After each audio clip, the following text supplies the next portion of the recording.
Hello guys, তো চলে এসেছি আমি আরেকটা নিউ ব্লগ নিয়ে তোমাদের সাথে আজকে ইন্টারেস্টিং একটা ভিডিও শেয়ার করব। আর পিছনে কিন্তু দুবাইয়ের ফ্ল্যাটটা দেখতেই পাচ্ছ, আর ফ্ল্যাটের এই সামনে মানে হচ্ছে দুবাইয়ের বাড়ির একদম সামনেই কিন্তু আমি দাঁড়িয়ে আছি। আর সাথে দেখো কি সুন্দর একটা পার্সেল এসেছে, সকালবেলা টেন্ট এসেছে। তো টেন্টটা তোমাদেরকে দেখাবো, চলে চলে চলে টেন্টটা পুরোটাকে ঘুরে দেখা কত সুন্দর কি। এবার তার ভিতরের রিভিউটাও তোমাদের সাথে শেয়ার করব, ঠিক আছে? চলো।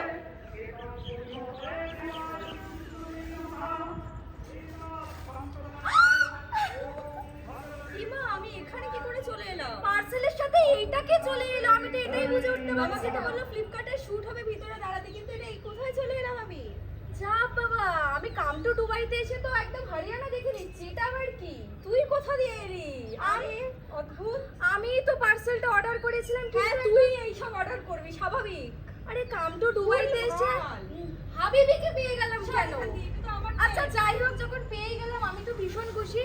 যারা যারা করতে চাও তারা কিন্তু চলে এসো। মানে বিয়ে তাহলে আমি ওর জন্য একটা ছেলে দিই, কারণ আমি তোকে রাখতে পারবো না, এটা তো পসিবল নয়। আমি ওকে আমার বাড়িতে রাখবো, খাওয়াবো দাবো, কোথায় পাবো? আমি পারবো না। আমি আমি আবার বিকেলবেলা করে জিমও যাই।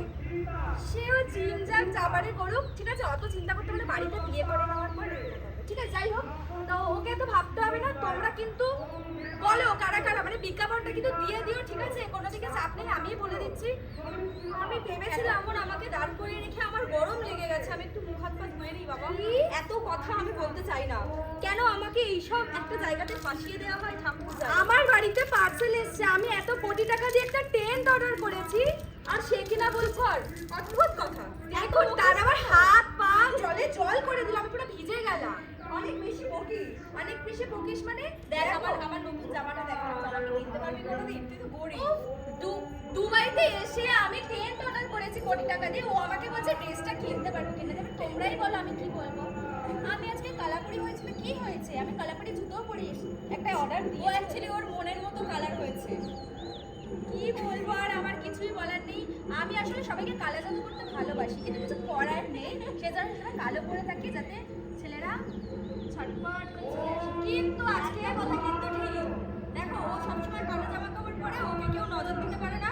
আর আমি নাকি কালো, সবাই কমেন্ট করে আমি নাকি নিজেই কালো, তাহলে আমাকেও কেউ নজর দিতে পারে না, তাই তো? কালা জাদু বলছে, আমি কিন্তু কালা জাদু কাউকে করিনি। ও কিন্তু দেখো আমার আকর্ষণে চলে এলো, আমাকে আর কিচ্ছু বলতে হলো না। সবসময় কালো জামা কাপড় পরে তো সব কেটে যায়, ও সাইড দিয়ে। এই না, ওকে এত রাখা যাবে না। চল চল, ওকে টেবিলের ভিতরে ঢুকিয়ে দিই, ওকে এখানে রাখা যায় না। একদম না। এ আমার দুবাই পাঠিয়ে দে, দুবাই পাঠিয়ে দে আবার।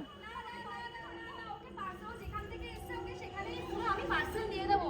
তোমরা যদি পারো পার্সেলটা প্লিজ এখান থেকে নিয়ে যাও, আমি আর পারছি না এটা রাখতে, আমার সত্যি অসহ্য লাগছে। অদ্ভুত ব্যাপার। দেখো ভিড়ে আসছে, কোনো মানে আমি পারছি না। আমি বাইরেই থাকবো না, নিয়ে রাখে আর টেন যাও না, যাও না, যাও না। একদম এগুলো আমি জানি না কি করবো, আমি মাথা দিয়ে বুঝতে পারছি, করে দিয়েছি।